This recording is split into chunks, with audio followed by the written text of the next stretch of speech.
नमस्कार, मैं हूं प्रियंका और आप देख रहे हैं राष्ट्रीय जगत विजन न्यूज। कुछ राजनेताओं के बयान राजनीति के जगत में उबाल ला देते हैं।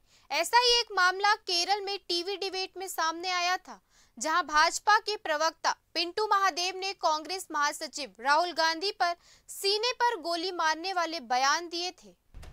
इस बयान के खिलाफ 29 सितंबर को रायपुर सिविल लाइन थाने में जिला युवक कांग्रेस ने पिंटू महादेव पर एफआईआर दर्ज कराने का आवेदन दिया था, लेकिन कई दिन बीत जाने के बाद भी मामला दर्ज नहीं हुआ। एफआईआर दर्ज न होने पर आज कांग्रेस कार्यकर्ताओं ने थाने के बाहर जमकर नारेबाजी की।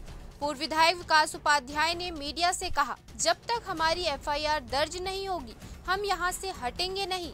विकास उपाध्याय ने सवाल उठाया, जब कोलकाता में महुआ मोइत्रा के बयान पर प्रधानमंत्री के खिलाफ टिप्पणी करने पर रायपुर में तुरंत मामला दर्ज हुआ, तो हमारे आवेदन पर अब तक कार्रवाई क्यों नहीं हुई? क्या देश में दो कानून चल रहे हैं?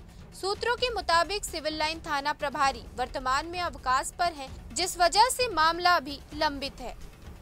फिलहाल इस खबर में इतना ही। देश प्रदेश के खबरों से अपडेटेड रहने के लिए हमारे चैनल को सब्सक्राइब करें और नए खबरों के नोटिफिकेशन के लिए बेल आइकॉन जरूर दबाएं। नमस्कार।